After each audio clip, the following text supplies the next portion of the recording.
Among those targeted by Western economic sanctions, Russian billionaires, the oligarchs we've heard so much about in recent weeks. So who are they? What's their response to Vladimir Putin's so-called special military operation in Ukraine? Here's Seth Doan. You have billions of dollars in a bank. Yeah, I have a pretty sizable amount of money. But you can't touch it. No, not at all. He's a billionaire in an unusual predicament, no access to cash.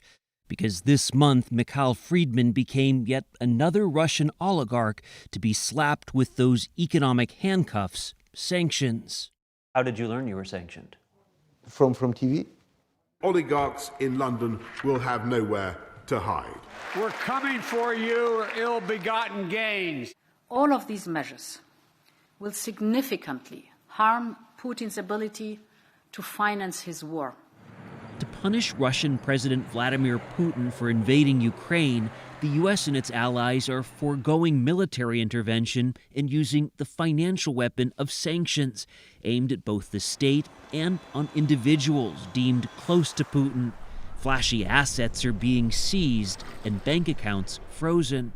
If you put your ATM card in the ATM... No, my card is blocked, so I could not get any money. Friedman, who made his billions in banking and retail and now lives in London, is on the UK and EU sanction lists. I wouldn't expect you to tell me on camera, but I would think that a billionaire must have access to money. No. Somewhere. There must be an account. There must be, but it's not. Seems hard to believe. But that's why I'm here. That's why I'm here, because I would like to explain. Sanction against us. Unfair. Useless. For what? What did we do wrongly? Except with doing business in Russia. Can't a wealthy Russian businessman close to Putin have some impact? So first of all, you should understand that the power distance between Mr. Putin and everybody around him is huge. Even assuming I want to deliver any messages, I don't have any channels to do that. You can't make billions in Russia without being close to the Kremlin. Yeah, that's very typical and inappropriate myth. Majority of Russian private business people do not have any personal ties with Mr. Putin. From his earliest days of political power, Putin has been using corruption as a tool to enrich himself and expand his power. Everyone swims in that water. Author Tom Burgess wrote Kleptopia, How Dirty Money is Conquering the World. He says the West has been gorging on Russian money, whether in property, this is Friedman's $85 million London mansion, now a frozen asset. What a great strike that is. Or sports teams. Chelsea Football Club, one of the world's most valuable franchises, is owned by sanctioned oligarch Roman Abramovich.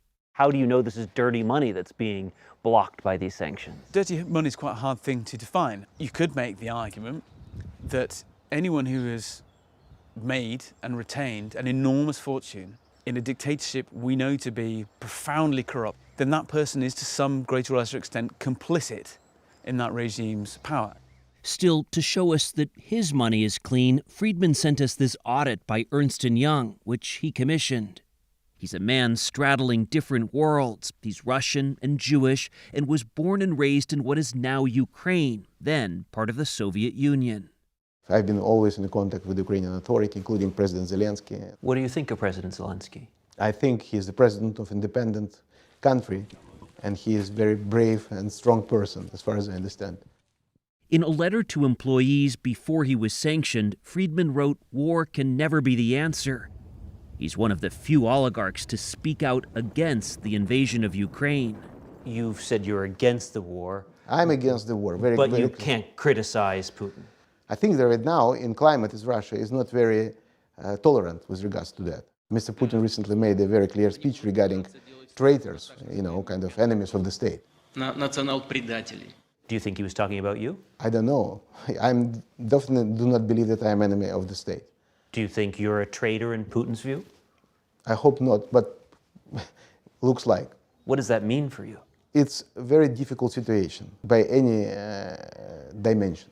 In all of the people suffering in this war, many do not have a lot of sympathy for Russian billionaires. You're right.